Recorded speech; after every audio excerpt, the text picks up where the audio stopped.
There we go. There we go. There we go.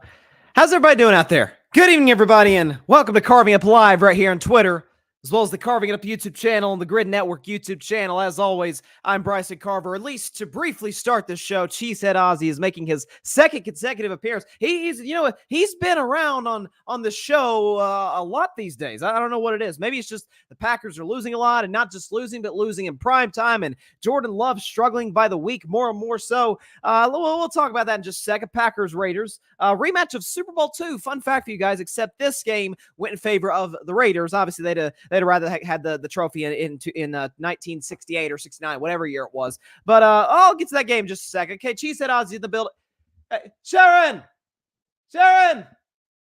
Sorry about that. Also, we got a lot to talk about in the NBA. The NBA general manager somehow, some way, do not think that the Golden State Warriors or the Los Angeles Lakers are going to win the championship. Not necessarily saying that either of them are, but to imply that they are is a little bit hyperbolic, I must say. I'll get to that on today's show. Also, Bryson's best 10, top 10 teams in the NFL going into week 6. I do this every Wednesday.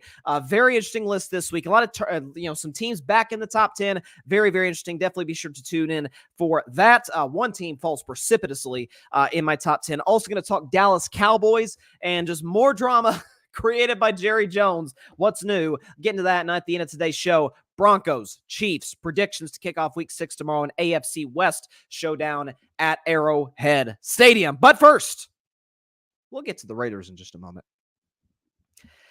Packers don't look so good. Who could have ever called that? Blah. But the Packers lost Monday night in Las Vegas, Nevada, 17-13. Jimmy Garoppolo wasn't special by any stretch of the imagination. He threw a bad interception there, but, pass ring solid. It's in the mid-80s. Like, it's just a kind of a typical Jimmy G game. Threw a touchdown, threw a really ugly interception. But his performance, which was uneven at times, it paled in comparison to old Jordan Love, who went 16-30, 182 yards, 0 touchdowns. Now 1, not 2, but 3 interceptions. Most, if not all of them, bad. A QBR of from 0 to 100 of 13 and a passer rating. For the record, the max passer rate could get is 158.3. Jordan Love basically got a fifth of that. 132.2 passer rating for Jordan Love. This despite getting over 100 yards from his running game. But I think what's interesting about this game, and about Jordan Love in particular, is the fact that notice any time that we hear about greatness, let's just keep it within the realm of sports, because we hear about these great athletes, or maybe some of these up-and-coming athletes. And oftentimes, let's use a guy who just played the other night in a preseason game. Looked very good. Kid by the name of Victor Wembanyama plays for the San Antonio Spurs, number 1 pick in this year's draft. I, along with many others, think he's going to be spectacular at the next level. It's hard to keep the cheesehead on. But Victor Wembanyama, and you're hearing all these people, wait till you see Victor. Oh, yeah, everybody's got to learn to say his last name. You can call him Wemby. He's the 7'5" or 6 or 7'10", whatever he is. A guy from French who can shoot, who can defend, who's long, who's rangy. His game looks like Kevin Durant to a certain extent, but then it kind of looks like Kristaps Porzingis. Like, watch out for Victor Wembanyama. 20 years ago, there's this kid out of Akron, Ohio. Maybe you've heard of him. His name is LeBron James. They were televising his high school games. We were thinking, there's LeBron James. This guy's going to be something in the next level. In the NFL, you think about Trevor Lawrence. Oh, Trevor Lawrence, hyped up coming to the NFL. Look at his highlights at college, and man, Trevor Lawrence is going to be spectacular. And you see now, it's pretty good. Numbers bear it out, wins bear it out. You see what he's doing. But with Jordan Love, it was a bit different, where not only did he back up Aaron Rodgers for 3 years, but it got into a point in time where after the Packers traded Rodgers to the Jets, it became, okay, Jordan Love's the guy. What do we got? Where is he? Where the heck is Jordan Love? I don't see practice highlight of him, and the Packers aren't really telling you a lot about him. It's not like this situation where they're trying to keep a secret, make sure that it doesn't get out how good this kid is. You just wait. If he's good, he doesn't need to be kept a secret. The whole world's going to see it come September.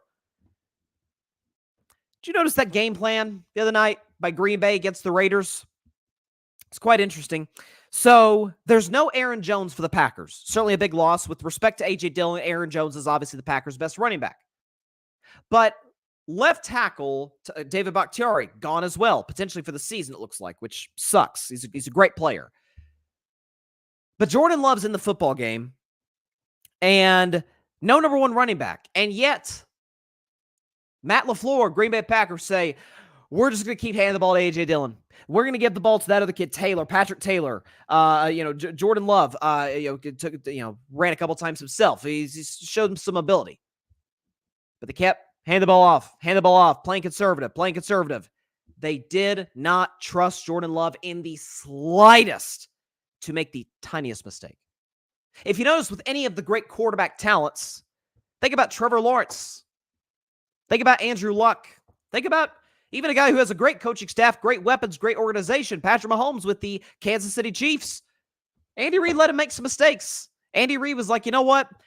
Occasionally, Patrick's going to try a throw he probably shouldn't try. He's going to throw maybe a kind of an ugly interception, but the upside of what he normally gives us is worth that one bad play every once in a while. Ooh, no, not in Green Bay. They're like, let's just keep the training wheels on Jordan Love.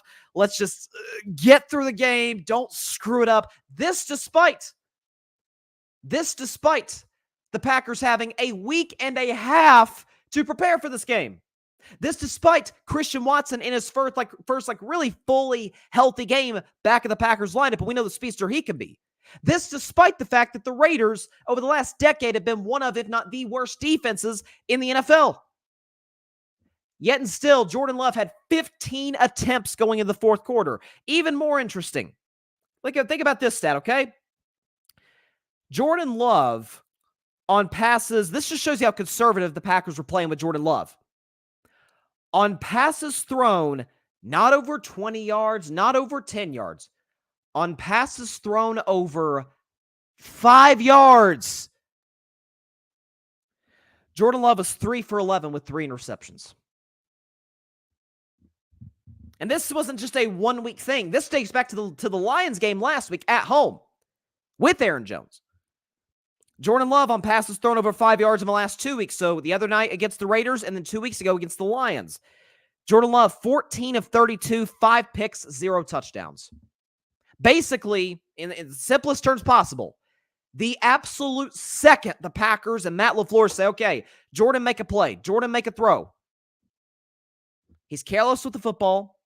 He makes poor decisions. He seems, and I've said this since like week 2, week 3, especially the game against the Saints, he looks really antsy in the pocket, doesn't look all that comfortable, despite having one of the better offensive lines, even without Bakhtiari in front of him.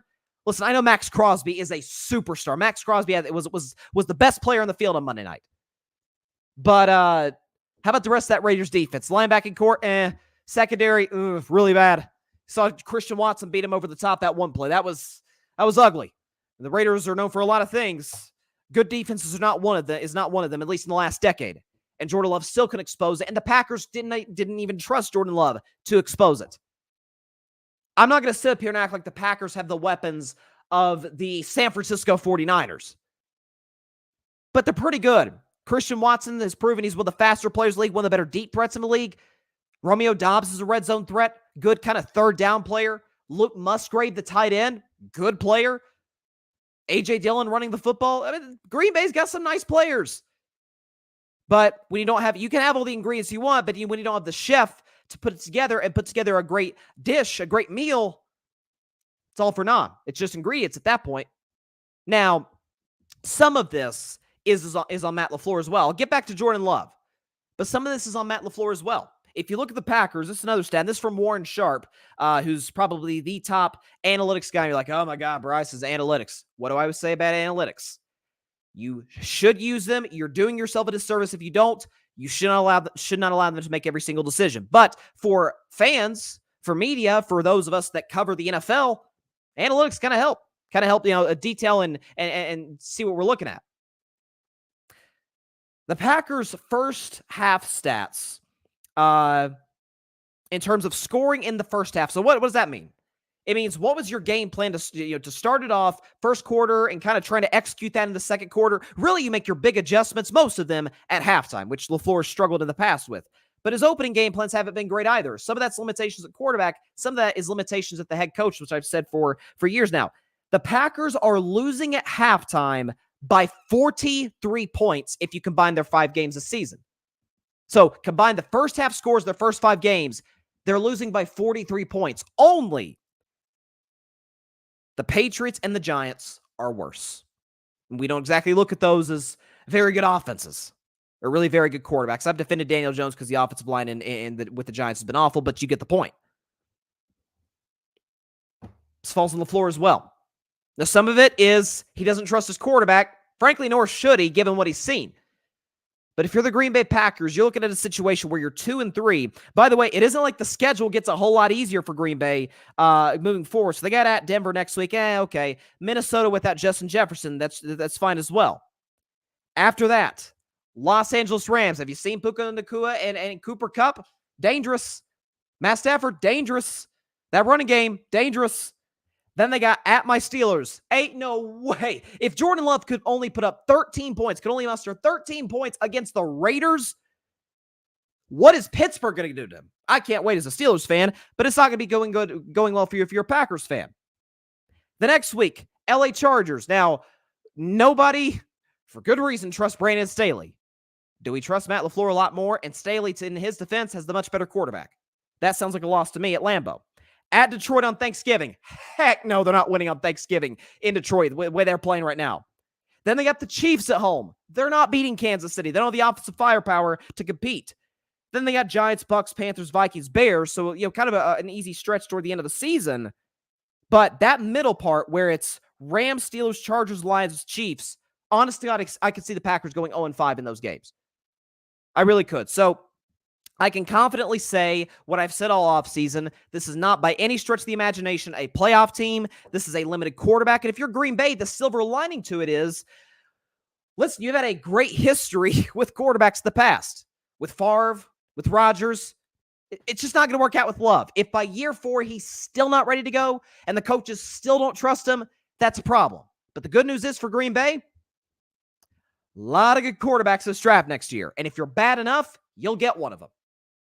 One of them that has much more talent, much more upside than Jordan Love has. But as we sit here today, that's not your starting quarterback. That's not your franchise quarterback moving forward for Green Bay. If the standard in Titletown is titles, is bringing the Lombardi trophy back home, so to speak, that's not the guy who can do it for you. Packers, rough loss. Brutal loss for Green Bay. But, I can't say I'm just, stunned. I actually picked the Packers to win the game, but Jordan Love, and I said this, take the shades off too, along with the cheesehead. I've been saying this since week 3, week 4, since the loss to Detroit, certainly, that Love has, if you look at his games, either it's a stats, fourth quarter performance, first half performance, certainly, kids looked worse and worse every week. It's like the more that these coordinators get film on him, starts to be a little bit of a problem. So, rough loss for the Packers. That's one of those games that they wanted any shot to make the playoffs. They had to win that game. And they came up short, and their quarterback came up short. So it was a rough performance. Jordan Love, I think, Mac Jones aside, was the worst quarterback in week 5. It was bad. It was really bad. And at least in Mac Jones' defense, and I never say those words in sequence quite often, the Saints have a pretty good defense. The Raiders don't. You gotta be honest when we see it. Again, folks, I don't know. It's the second straight show that's done this. I don't know why the Wi-Fi is acting really weird right now with my laptop with the streaming thing. So we'll try and get that ironed out as much as possible. But for some odd reason, it's not working that well. So again, if we deal with any serious connection issues, we'll try and get those resolved as soon as possible. Right now, it looks like we're good. Looks like you could see me, probably not as clearly as you normally could, but as long as I'm on the screen, as long as more importantly you can hear what I'm saying, that's all that matters. But again, a rough loss for the Green Bay Packers. Okay, so and real quick, briefly on Vegas. And I'll briefly on Vegas because again, to me, the story is Jordan Love and the Packers because we view them as kind of the superior team, at least in the respect of what we expected them to do this season. But I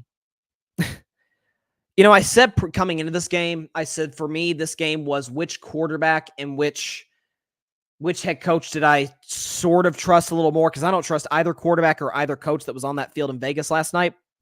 And so I was like, okay, I guess I trust LaFleur more than McDaniels, and I guess I trust Jordan Love more than Garoppolo, although that might have been a little bit of a shot at Garoppolo because, I mean, listen, was he riding the coattails of a great 49ers team? Of course he was, but occasionally, time to time, he made some plays. He had some game-winning drives mixed in there in San Francisco. We got to be honest. So that was a little bit of a shot at Garoppolo looking back on it. So apologies to Jimmy, but I still kind of stand by the McDaniels thing, because what are the Raiders doing? They're up 4. What ended up being the final score, 17-13. You're up 4 going into the 2-minute warning. You got a 4th down. And Green Bay is kind of on the ropes. You got a 4th down and 1 if you're Vegas. It's either go for it on 4th down or kick a 54-yard field goal.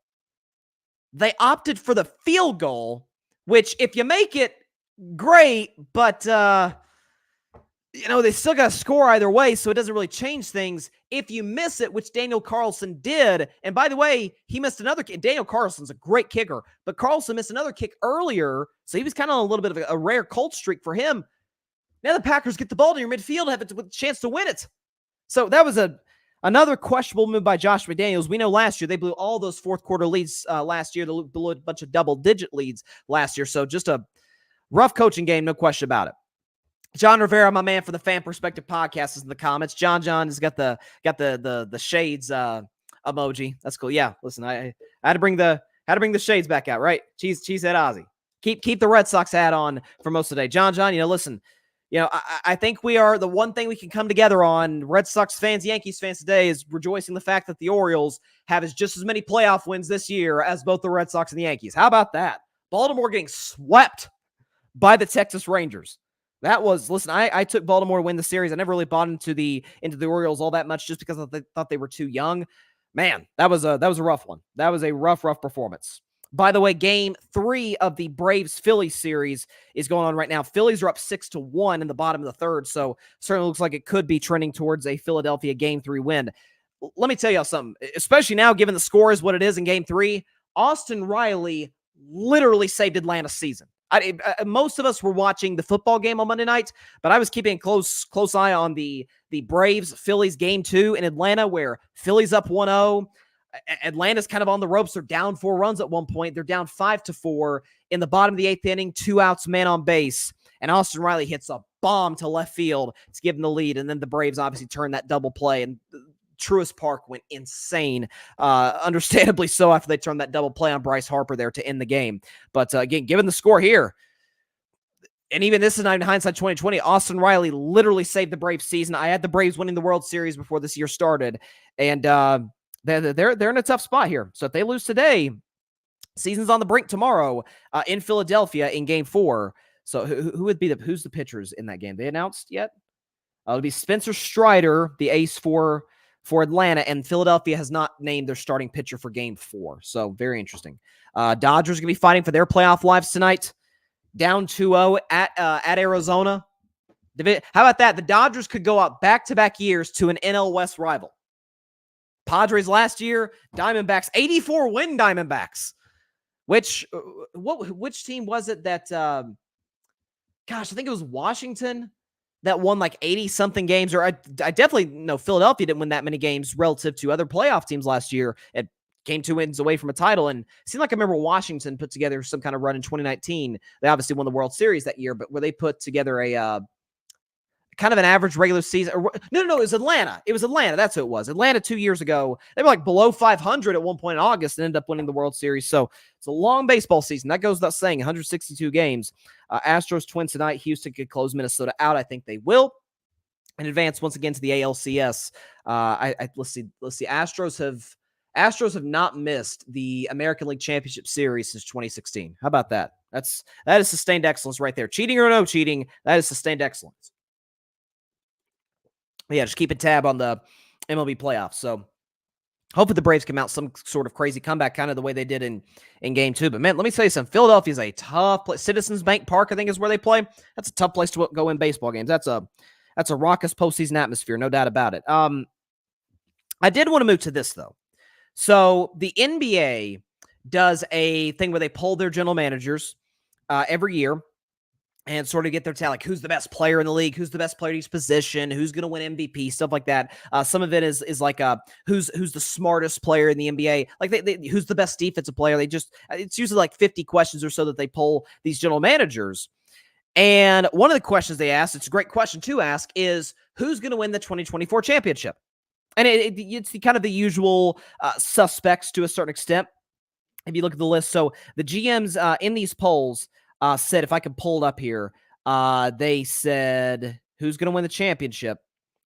They've got hold on, I've got it here. All right. They've got oh my gosh, it's not on here for some reason. Oh my gosh, shoot, I lost it. Lost in my notes, folks. Hold on. Oh my gosh, I literally just lost this in my notes. Hold on, I'm going to pull this up. This has never happened on Carving Up Live before. I know we're going to try and get this back as soon as possible. Let's see. Yeah, for some reason we don't have it. Is it on here? Okay, here it is. There, my bad. Okay, we got it now. All right, here we go. Apologize for that. For some reason, it was just giving me problems there. This website I was using as a source is actually NBA.com. So, not to call it the website. I'm just saying, for some reason, it just disappeared on me there. So, NBA general managers did a poll where they're polling on who's going to be the MVP of the league, who's the best player at each position, all that. Well, first question they asked, okay, was who's going to win the 2024 NBA Finals?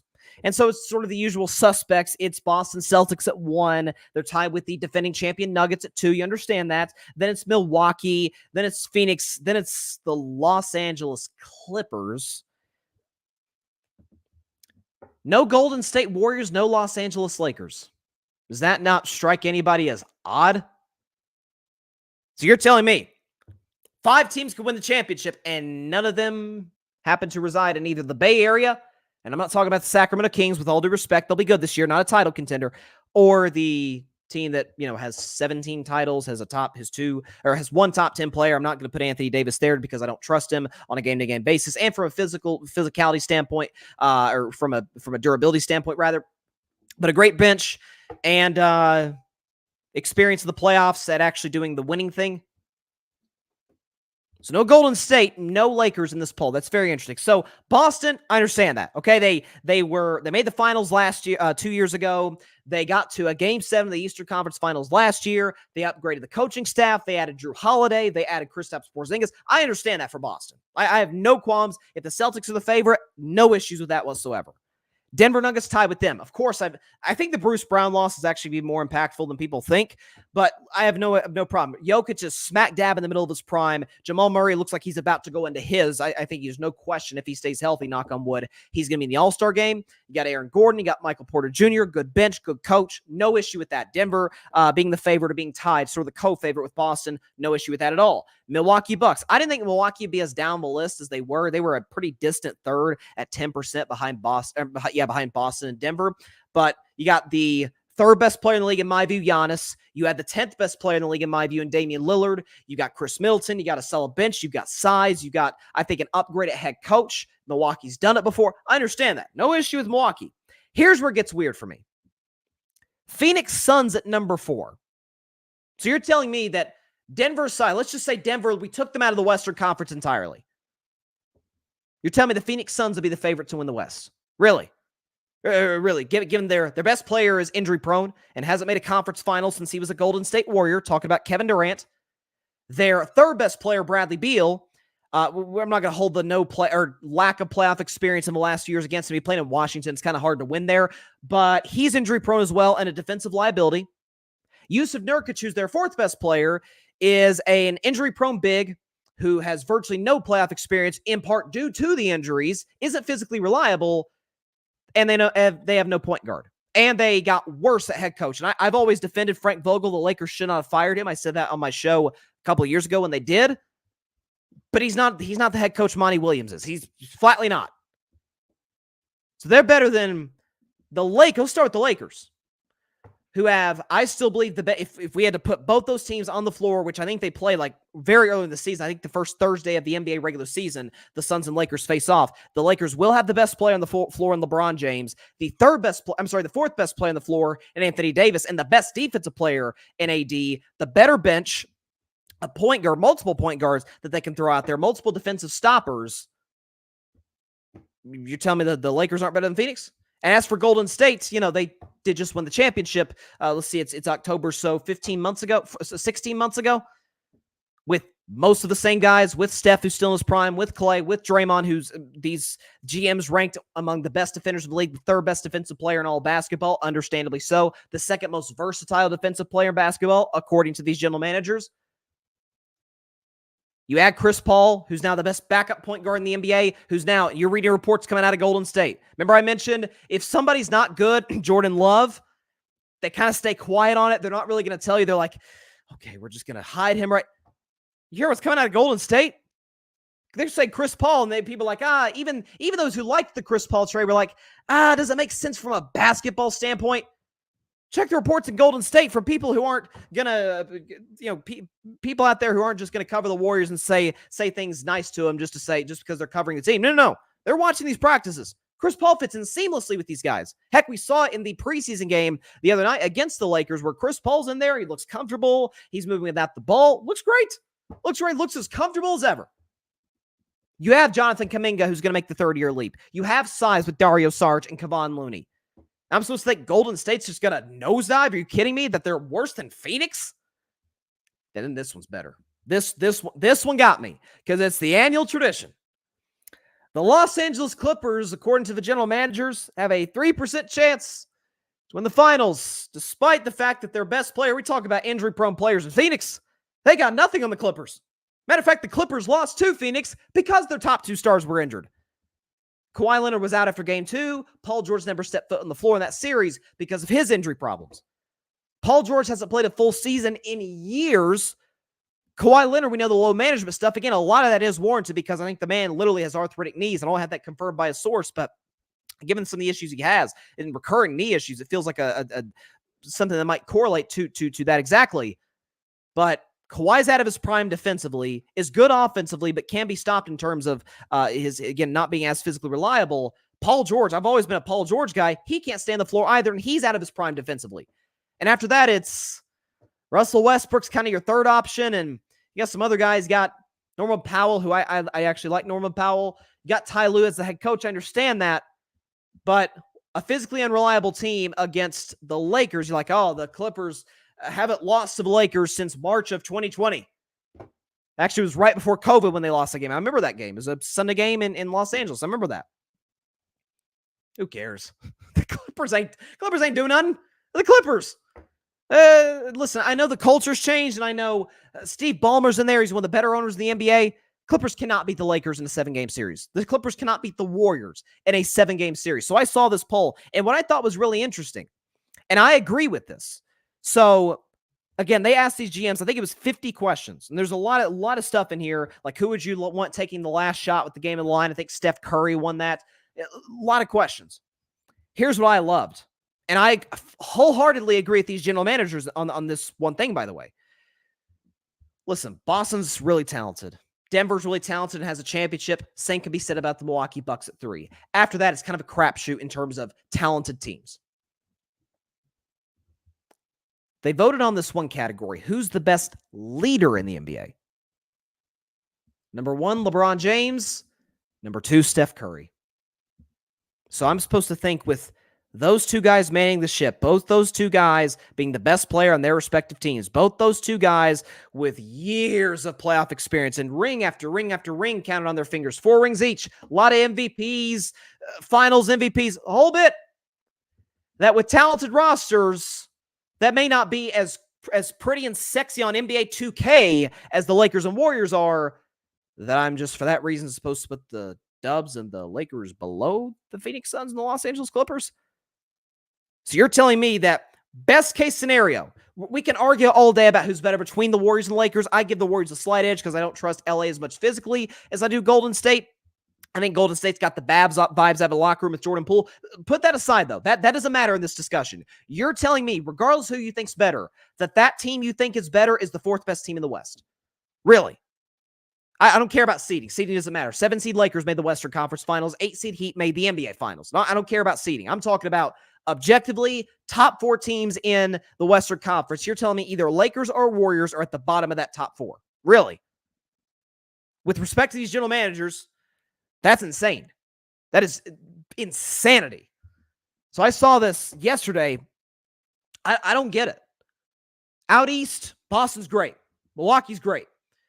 After that, it's kind of Philly. We don't trust. There's a James Harden situation. Knicks, I love Brunson. Brunson, by the way, was on this list of he got a vote for best leader. For those of you who don't know, best leader, it was voted LeBron at 27%, Steph at 23%, Jokic at 17%, Jimmy Butler, Damian Lillard, and Chris Paul, 3-way tie there at 7%. Other players receiving votes were Giannis, Jalen Brunson, Draymond Green, and Drew Holiday.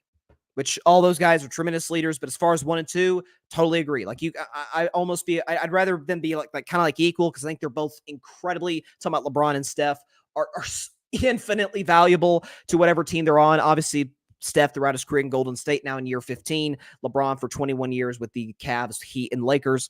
I thought that was weird. I'm like, Clippers, are we really doing this again? We're gonna trust a team that's made a single conference finals over a Lakers team that has won the finals in that span, and a Warriors team who has also won the finals in that span. Really?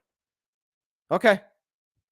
Let's see. The Lakers have 2 playoff series wins in the last 2 years. The Warriors have 5 playoff series wins in the last 2 years, and the Clippers have 0. Okay. Yeah, you knock yourself out trusting the Clippers again. Trust me. When I first started Carving Up Live, when I first started the show in October of 2019, we're actually coming up the anniversary in about a week or so. Point is, when I started that show, I was all in. That was after the 2019 NBA offseason. I was all in on the Los Angeles Clippers. I was wrong on that one. Yeah, they ended up blowing the 3-1 lead to Denver. I'm like, okay, I'm it. That's it. I'm out. I've sold my Clippers stock. I don't believe in the Clippers ever again. I think I picked them to win the Western Conference Finals over Phoenix, but in terms of just the long-term Clippers success, never believed in them since. They taught me a lesson. I will not bet in the Clippers ever again. Tell me I'm supposed to bet on Kawhi Leonard over LeBron James or Steph Curry? Please, stop it. Or a wonky, talented, but no chemistry Phoenix roster over a Warriors roster that has the most chemistry in basketball, and a Lakers team that has a ton of chemistry given the success they had in the last 2 to 3 months of last season. Come on, man. That's wild. I didn't get that in the slightest. But also, there were some other interesting questions, though. So, like they asked, too, which player would you want taking a shot with the game in the line? They had Steph Curry by a pretty sizable margin at 37%, followed by KD, Dame. I think Dame, honestly, even as a Steph fan, I honestly think Dame should be number 1. Dame is stupid clutch.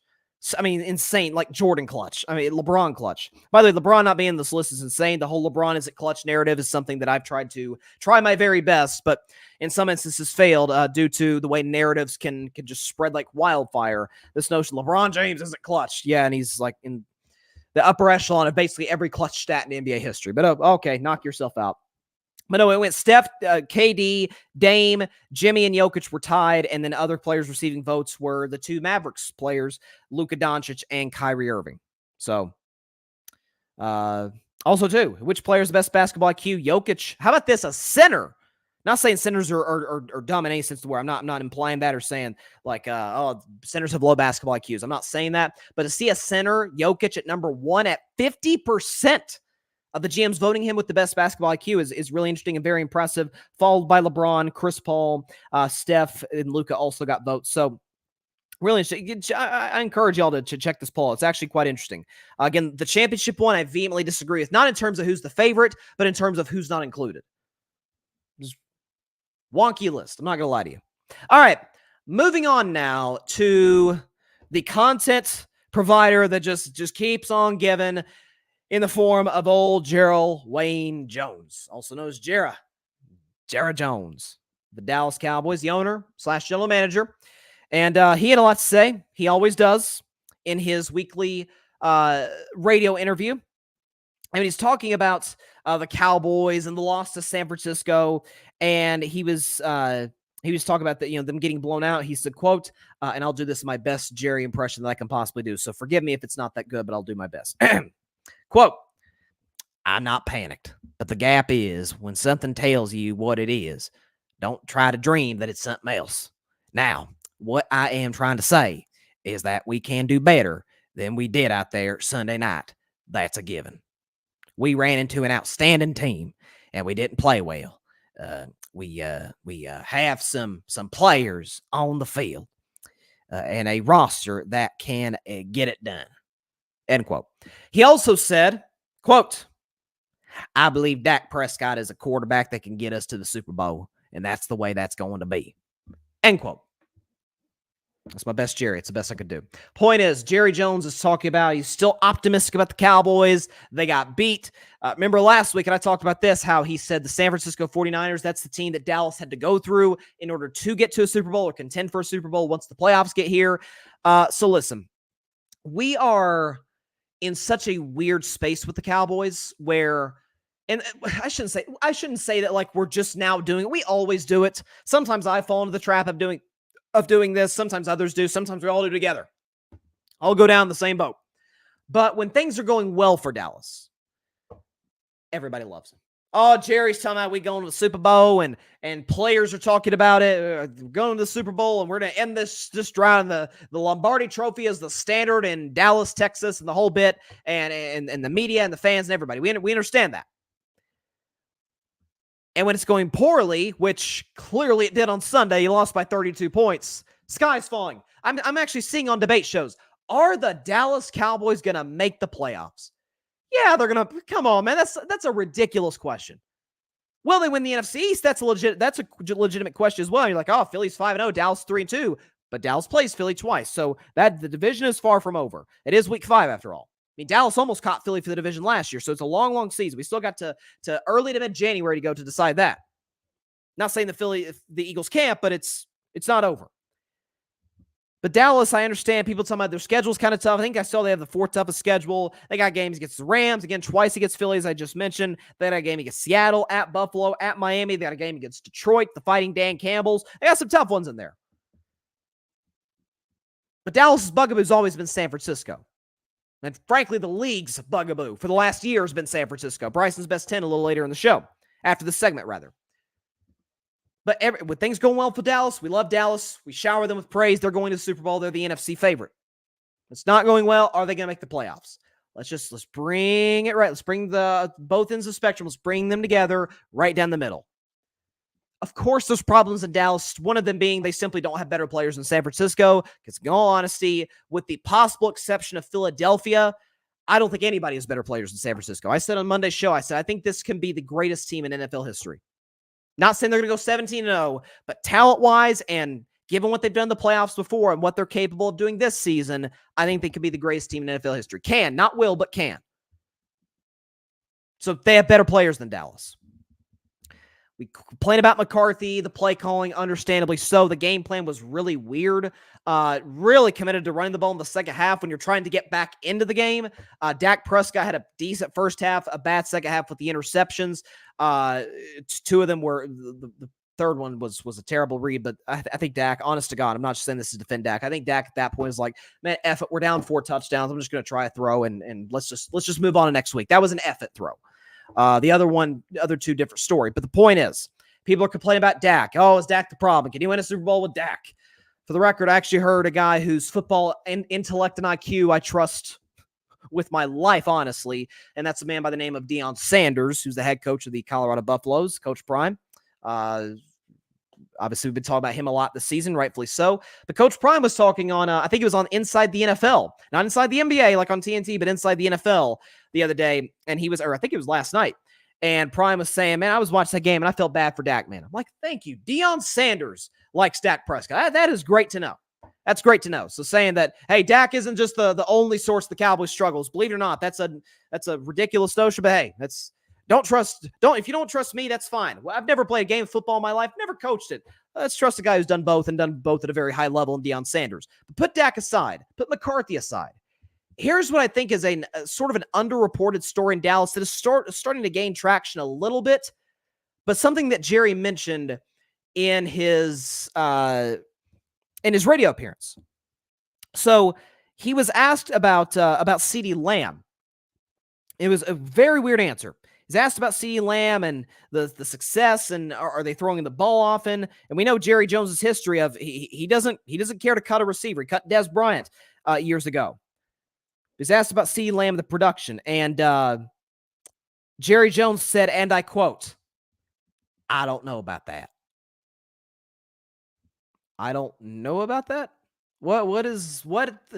Jerry's not a guy who throws out cryptic comments. He pretty much tells exactly how he feels. What the heck does "I don't know about that" supposed to mean? By the way, CeeDee Lamb, not that long before the show started, put a cryptic tweet just with the three simple letters, LOL.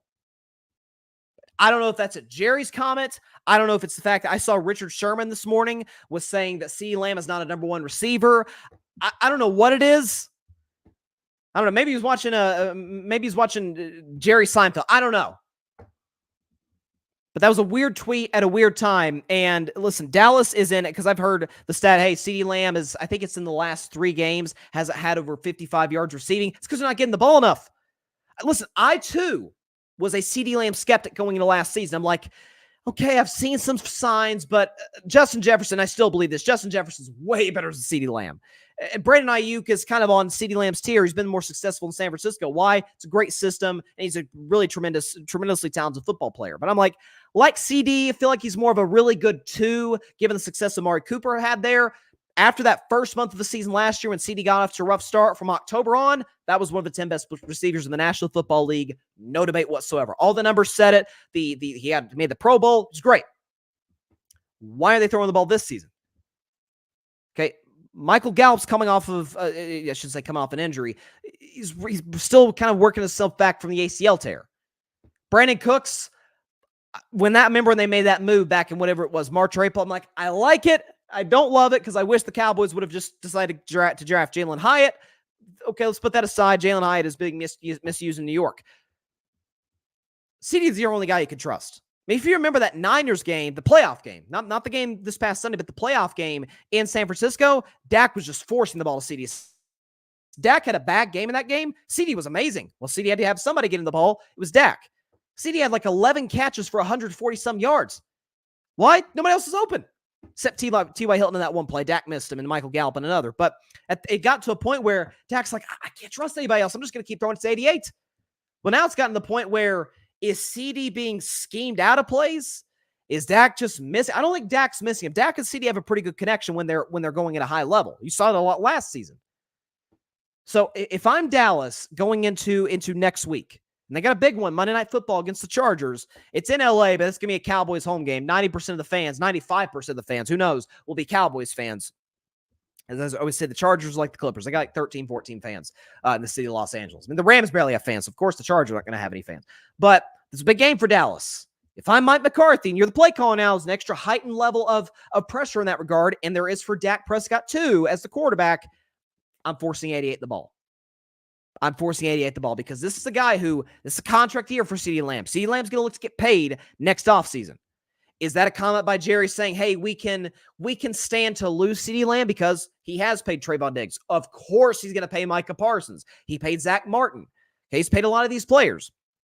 And gave Dak his money. We'll see if Dak gets extended next year given his performance of the rest of this season and going into the playoffs.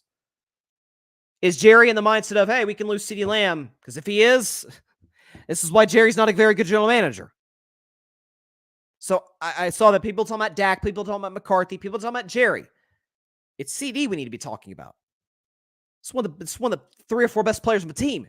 Is by a mile your best receiver. By a mile your best receiver. Not even close. I mean, I've been saying since the start of the season, hey, Dallas, go after a receiver. I said go after Mike Evans, but for the time being, it doesn't look like he's going away from Tampa, giving the early success they're having, although they got Detroit this week, so we'll see. But Jerry Jeudy and Cortland Sutton, reportedly Denver will listen to trade offers. Go get one of those guys. Go get a Jerry Jeudy to draw some attention from CeeDee Lamb. Go get somebody else out there. I don't know. I'm just looking at Dallas and saying a lot of the lack of success offensively, yeah, you could spread the ball. That's cute, and that's a nice concept. Get the ball to your best player.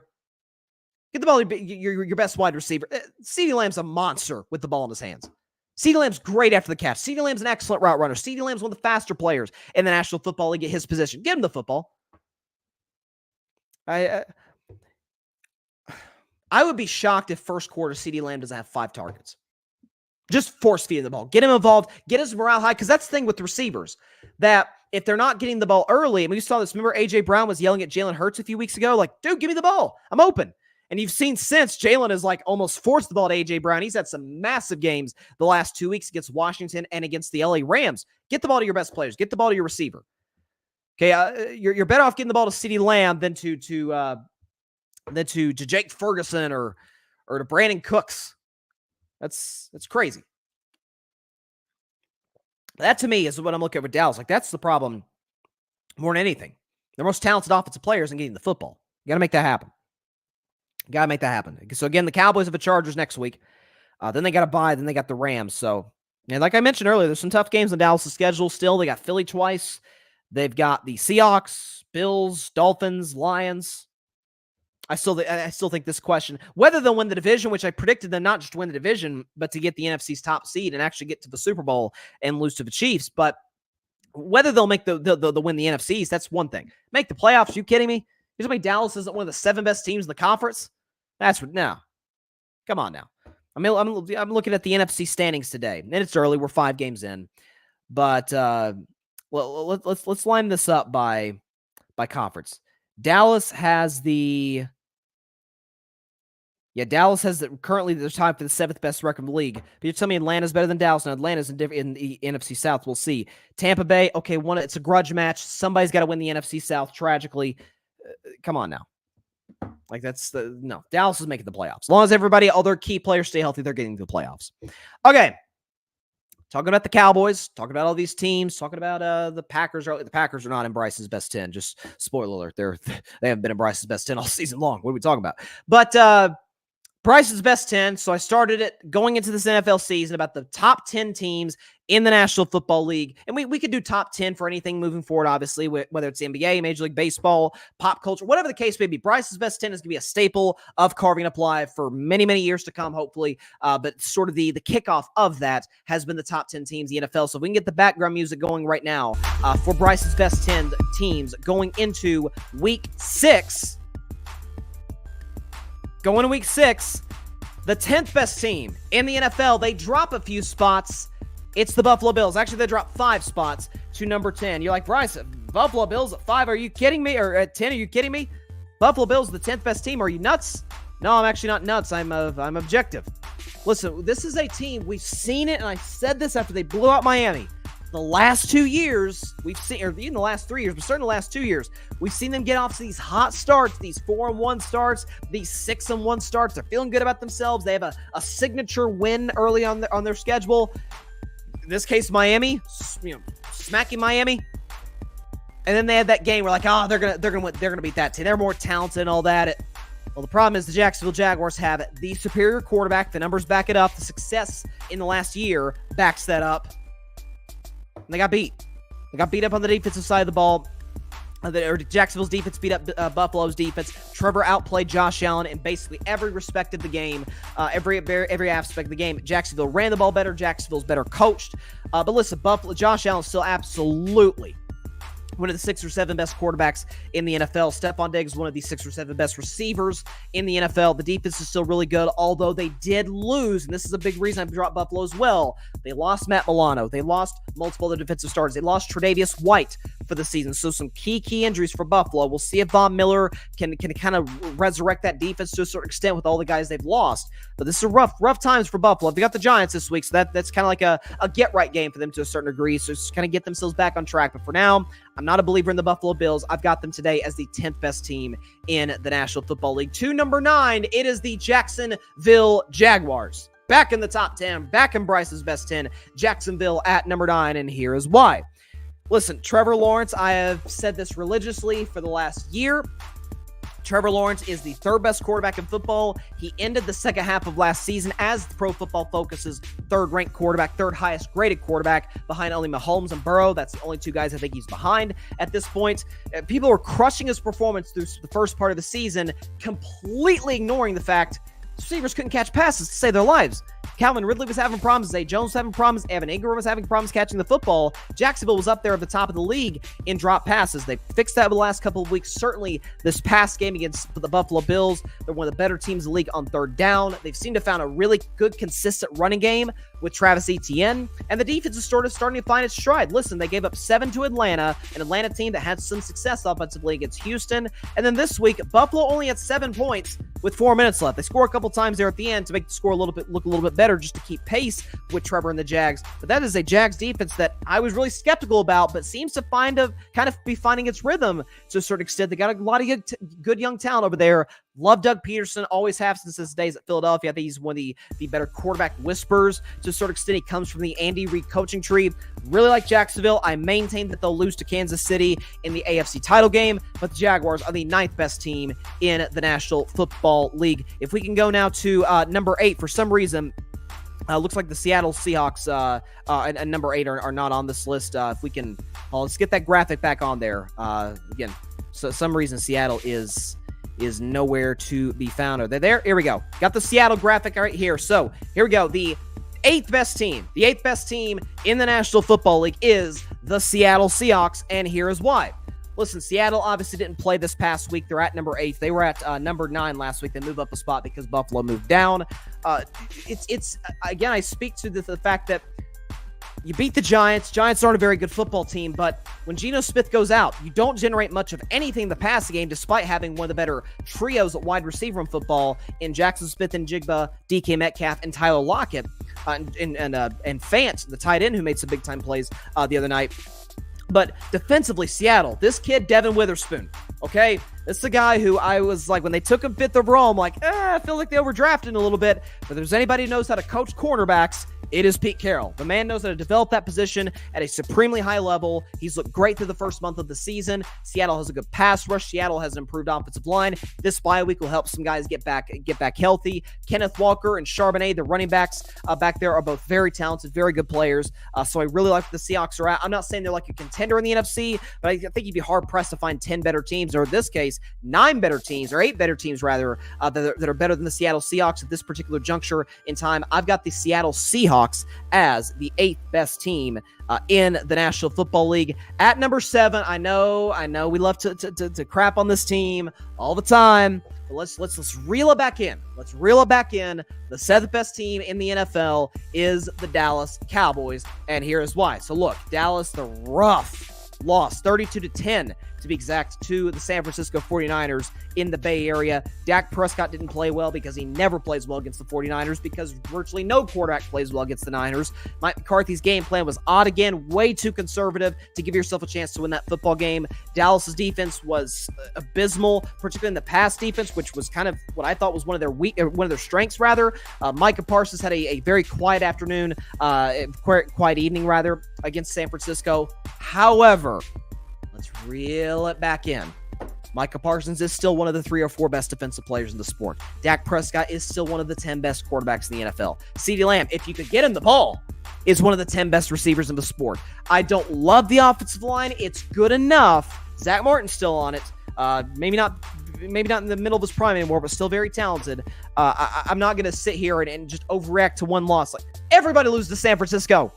Most teams get smoked by San Francisco outside of the LA Rams, and that's just because there's the divisional familiarity there. Okay, so that's what that is. So Dallas lost to San Francisco. I expected them to. Didn't think it'd be this bad. That's why I dropped them. They were my number 3 last week. They dropped to number 7. I expect they'll beat the Chargers this week, rise up precipitously on the list. Dallas Cowboys at number 7. The 6th best team in the NFL, they too drop a few spots, or a couple spots rather, from last week. 6th best team in the NFL is the Baltimore Ravens, and here is why. So you're like, Bryson, why didn't you drop Baltimore more? Here's why.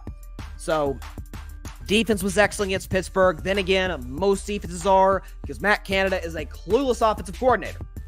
But if you look at Lamar Jackson, he had an awful 4 minutes of that game against Pittsburgh. The goal line interception down in the red zone. He had the strip sack. Alex Highsmith strip stacked him. TJ Watt picked it up, and then he came up short on the final drive of the game. But for the first 56 minutes of that football game, the game, as a Steelers fan, I can say this, should not have come down to Lamar Jackson having to make those plays at the end, or being put in that position. The Ravens had not 1, not 2, not 3, not 4, not 5, not 6, but 7 drops on the afternoon in Pittsburgh. 7 drops for the Baltimore Ravens, including 3 by Mark Andrews. That does not even include their best wide receiver at least at this particular juncture, Zay Flowers, tripping on a play that would have been a walk-in bomb touchdown on a gorgeous throw by Lamar Jackson. I have no reason to believe that this Ravens team is bad. Mark Andrews said after the game, listen, this isn't who we are. We've got a great defense. We've got a high-powered offense. I'm not worried at all about the Ravens moving forward. I may not like them as a Steelers fan, but I still think they got one of the better rosters in the league, and I still think they're absolutely a Super Bowl contender in the AFC. Baltimore Ravens as the 6th best team in the National Football League. And now we move to the top 5. At number 5, the Miami Dolphins move up to number 5. Last week, the Dolphins were at number 7, so they move up a couple of spots, and here's why. So we talk about, and I remember talking about this with the Buffalo Bills when I put them at number 5 last week. Didn't put them higher, but put them at number 5, is that I couldn't ignore the fact that in the last 3 weeks, Josh Allen was statistically the best quarterback in the NFL. Do I think he's the best? No, but he was statistically the best through the last 3 weeks, or at least leading up to that point. Tua Tagovailoa over the course of the season thus far, albeit it's only 5 games, has been virtually first or second in every category that matters. I mean, touchdowns and yards and QBR and passer. I mean, he's been great. Tua Tagovailoa has been undeniably one of the 3 or 4 best quarterbacks in the league this season, and certainly is on track to potentially win MVP. You've got Tyreek Hill doing what he's doing. Jalen Waddle back in the lineup. Raheem Mostert, the running back, playing outstanding football. Now, A-Chain is going to be down for a little bit, which is a tough loss. Really talented running back that they have, rookie running back that they have. I like Miami's offensive line. The only reason I didn't put the Dolphins higher, they're well coached too. I love Mike McDaniel. The only reason I didn't put the Dolphins higher, folks, that defense is a legitimate concern. They have twice now gotten burnt. First by the Chargers, then by the Bills, and even the Giants move the ball. Giants, who can't move the ball to save their lives, move the ball at a pretty consistent pace against this Miami Dolphins defense with Vic Fangio, who I really like as a defensive coordinator. I still have faith that he can sort of get that group fixed. I do believe the Dolphins are a Super Bowl contender and a legitimate threat to the Kansas City Chiefs in the AFC. But as for right now, listen, I see them in the spot where they're the 5th best team in football, probably the 2nd best offense to San Francisco in football. And then as for their defense, that's a little bit of a concern. But I love Mike McDaniel. Tua, you guys know I bought into him starting last week. So props to the Miami Dolphins. They are the 5th best team in the National Football League. At number 4, it's the Fighting Dan Campbells, the Detroit Lions, the 4th best team in the National Football League. I know there's outside of Detroit, Michigan, I have to be the only person in the NFL, the only person in the world outside of Detroit that holds this opinion. But Detroit's the 4th best team in the NFL, and here is why. The creativity, and I love this. This is what drives me bonkers about Matt Canada in Pittsburgh. Don't mean to bring up the man's name so much, but whatever. The creativity by this Miami Dolphins, the creativity by this Detroit Lions offense. Ben Johnson is the offensive coordinator. You saw the play where Jared Goff is under center and they're they're snapping the ball between Jared Goff's legs and a direct snap to David Montgomery, the running back. They've got playmakers everywhere. Amon-Ra St. Brown. They've got Jahmyr Gibbs, who's hurt this week, isn't really being utilized that much, but you'll see later in the season, he'll get the ball more, he'll be making plays. Detroit has one of the 5 best offensive lines of the league. Jared Goff has this season, been one of the 5 best quarterbacks in the NFL. I think he's one of the 10 best in general. And listen, Detroit's defense, although they did lose my man, God bless him, Emmanuel Mosley from the University of Tennessee. Mosley went down. First game since coming back from a left ACL tear. He then tore his right ACL. It's the other way around, one way or the other. But brutal loss for the Lions. Hate it for Emmanuel Mosley to go down for the season. Yet and still, though, you got Chauncey Gardner-Johnson. You got Cam Sutton. You got some playmakers in that secondary. Alex Anzalone at linebacker. You got Aiden Hutchinson. Just looks better by the week.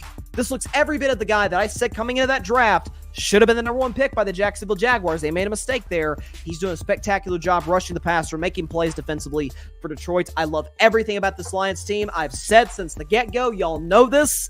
I think they're going to be a game away from the Super Bowl this year, losing the NFC title game. Today, they are the 4th best team in the National Football League. At number 3, it is the Philadelphia Eagles. Eagles are the 3rd best team in the NFL, and here is why. So I think it's safe to say today, not even just by the standings, because standings can be a little bit misleading at times given the schedule, but just in terms of the eye test, just in terms of what we've seen on film from the teams this year, Jalen Hurts is playing outstanding football, played great against the Rams. I know his numbers aren't going to jump off the board. But if you look at the tape, you look at some of those throws he was making to A.J. Brown, Jalen Hurts was spectacular with his arm and with his legs as per usual.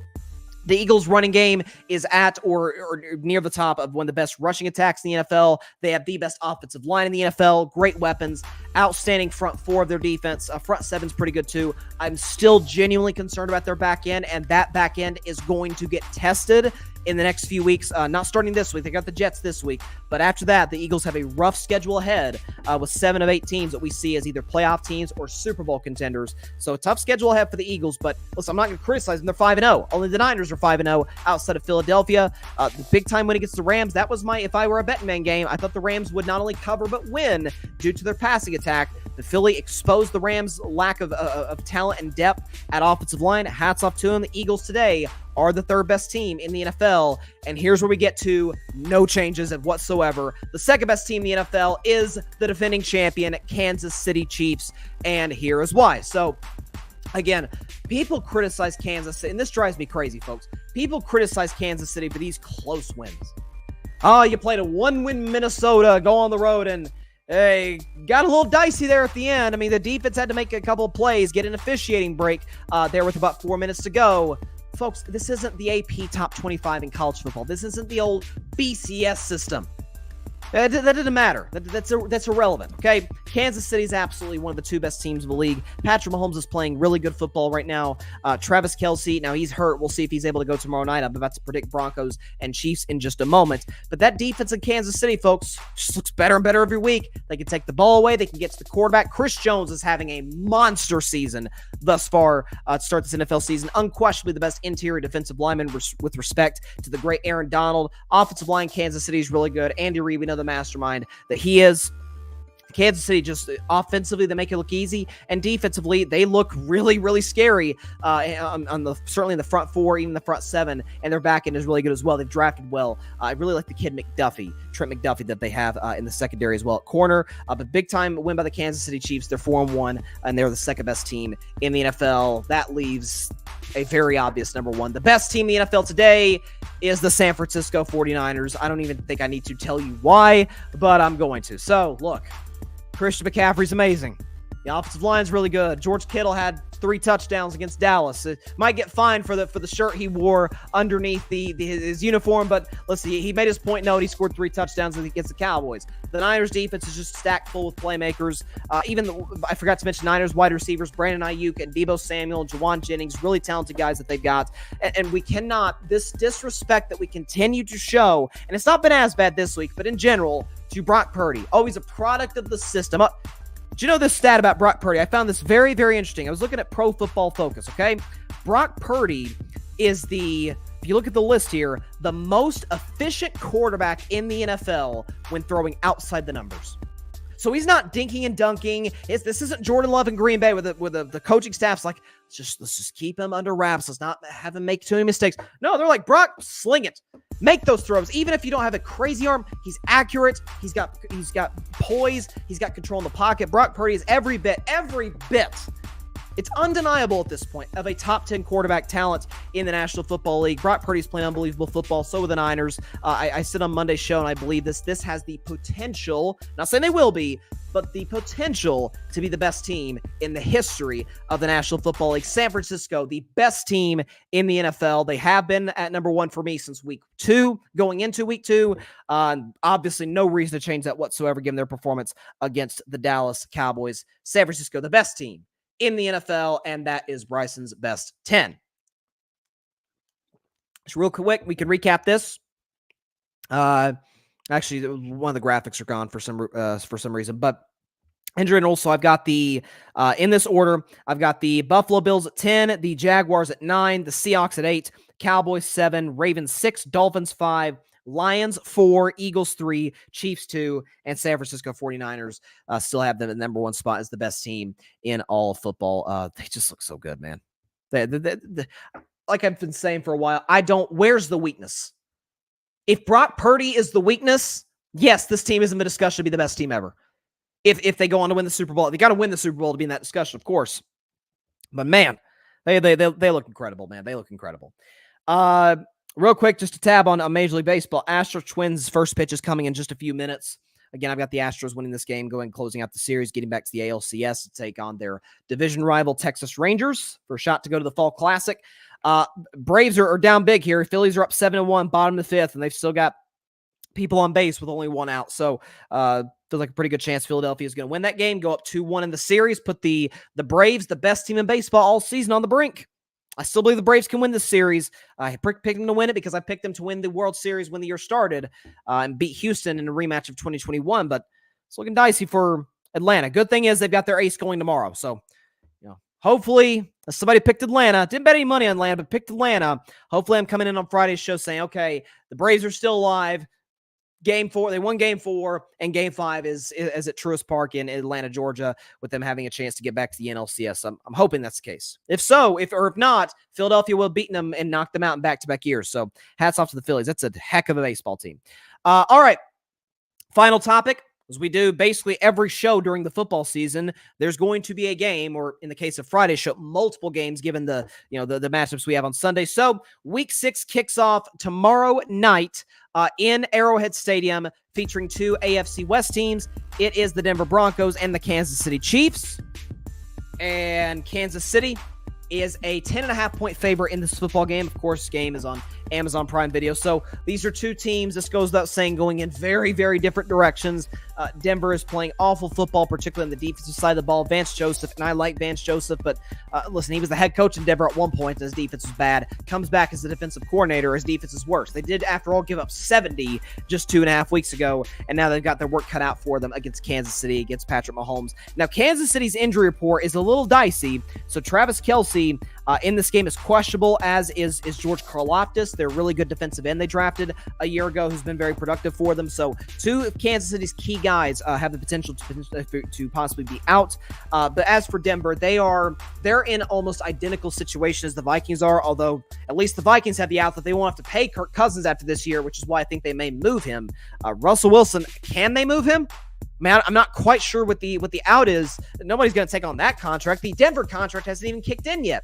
But for Denver, look, Russell has not been the source of Denver's problems or the biggest scapegoat for the Broncos' problems the way he was last year. It was like, who's the Broncos' biggest issue? Is it Nat Hackett, the head coach? Is it Russell Wilson, the quarterback? This year it has been, if you're going to put a blame scale on Peyton Russell, I'd say it's like 80-20 Peyton, maybe more, but I'll be conservative here. 80-20 Sean Payton. The defense has been bad. Offensively, I know they played the Jets last week, and the Jets have one of the better defenses in football, but they couldn't get anything going in the passing game until late in the fourth quarter when Russell Wilson basically fumbled the game away. So Broncos are in a rough spot. It's a short week. For the record, and I remember this game, the last time the Broncos beat the Chiefs was in Arrowhead Stadium and on a Thursday night. In Kansas City. It was in week 2 of 2015. A guy by the name of Peyton Manning was the quarterback. Yes, the last time the Broncos beat the Chiefs, Peyton Manning was the starting quarterback. Ever since Peyton retired, they've been going through a ton of guys trying to find the guy. They still can't find him. Russell, thus far, doesn't look like he's going to be the guy to get them to the promised land. But the Broncos have plenty of other problems outside of quarterback. Kansas City's rolling. Andy Reid in a short week. Whether Kittle plays, whether Kittle doesn't play, give me the Kansas City Chiefs big, 38-17. Listen, I don't think Kansas City's quite as dynamic as Miami, at least from a speed perspective on offense. After all, the Dolphins do have a former Kansas City Chief, Tyreek Hill, running wide open for them now. But when you have Mahomes, when you have Andy Reid, and when you're playing a Broncos defense that has statistically been one of the 3 worst in the NFL, it's kind of hard to go against the Chiefs. And so I'll obviously take the Chiefs to win 38-17 and take them to cover this 10.5-point spread. I think this is easy money. Vegas is giving the money here. Okay. I had a pretty good week 4 or week 5 predicting games. So I went 9-5. I felt like I was going to go 10-4 if Jordan Love hadn't thrown 3 picks, but feel good about this week's picks. I'll have them tomorrow on the show. Before we get out of here, just sort of like an update. So Carving It Up Live will be on Friday, as we always are. What time it will be, whether it will be live, is a little dicey. I'll fill you guys in by Friday's show. You'll trust me, by then you'll see exactly why that's the case. But for the time being, Carving Up Live is certainly, we're 100% going to do a show on Friday. Guaranteed it's going to happen. Whether it's live or not is going to be a little dicey, but I'll keep y'all posted about what we're going to do with the show. But we'll have NFL picks. I'll react to Chiefs, Broncos. We'll have the Vol View back this week with Tennessee against Texas A&M. So a big-time show on tap for Friday.